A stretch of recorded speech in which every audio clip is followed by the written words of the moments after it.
Morning সকলকে আবার একটা নতুন সকালে তোমাদের সকলকে একটা নতুন সুপ্রভাত জানাই। সকালবেলা ঠাকুর প্রণাম করে দিনটাকে আজকে শুরু করলাম।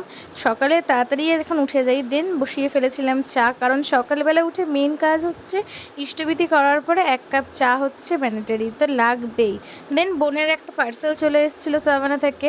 আর আজকে যেহেতু মঙ্গলবার, আজকে থেকে আবারও আমি মঙ্গলবারের উপোস শুরু করেছি। বিয়ের আগে জানো তো করতাম, কিন্তু মাঝে বন্ধ হয়ে গেছিলো, বাট আজকে থেকে আবার শুরু করেছি। তাই জন্য আজকে আমার নিরামিষ, ওর জন্য আজকে আর মুড়ি দিয়ে ব্রেকফাস্ট করিনি, আজকে ডাইরেক্ট বিস্কুট খেয়ে নিয়েছিলাম। তারপর চান টান করে পুজো দিয়ে দুপুরবেলা আজকে খেয়ে নিয়েছিলাম নিরামিষ সব কিছু খাবার। তারপর সন্ধেবেলা আজকে সন্ধে দিতে গিয়ে ছাদে দেখছি আকাশটা এত সুন্দর লাগছে, আর আমি নিজেও প্রথমে খেয়াল করতে পারিনি, পরে যখন নিজের ক্লিপিং নিচ্ছিলাম তারপর আকাশটা দেখে আমি নিজেই অবাক হয়ে গেছি।